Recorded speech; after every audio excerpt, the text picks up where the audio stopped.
Lagro, naghahanap ako ng manok. Oh, si Kulot yun ah. La, kakaiba yung manok dito. Oh. May sariling tulugan.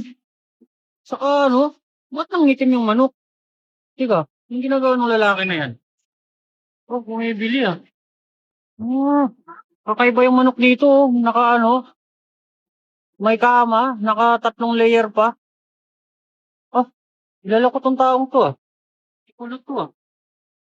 Punta dito sa Lagro. Ah, dito sa Chokes to Go. Bumili ng manok. Ah, kaboxer lang ah. Parang ano lang ah. Maliligo lang sa beach ah. Yan oh. Bumili siya ng whole chicken. Wow. Oh, kakaiba pala rito yung manok sa Maynila. Naka ano na, nakahiga. Tapos may nakalagay na cushion hot surface. Oh, ayun, tingin-tingin pa siya oh. Parang manol-manol. Ay, tinuro na. Tinuro na siya oh. Sinipat ha, sigurista. Yun na. Uy, hindi nga pa. Kinukulit niya yung tindera oh. Ika na.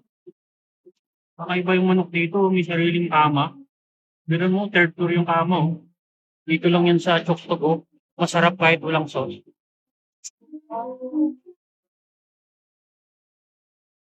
Uy, Chokes to Go. Si Kulot yun ah. Anong gawa niyan? Uy, namoy-amoy pa. Si Kulot nga. Bakit nandito ka? Nahuli ako ng manok. Patingin. Oh, putang tindi naman ng manok na yan. Sinuli ko. Ano yan? Masarap kahit walang sauce. Ah, talaga? Oo, masarap to. Tikman nga natin yan kung masarap yan. Ba't nandito ka? Naghanap din ng manok. Oh? Tara. Mahirap yung manok huliin eh. Kaya Ayun yung pala manok yun. na lang sa mainit pa oh. Sakto. Sakto, tara, kaya na tayo. Sakto yung mahawak, manok-manukin. Ikaw, manok-manokin ka rin? Oo.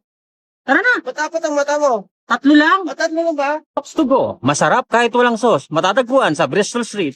Arat na.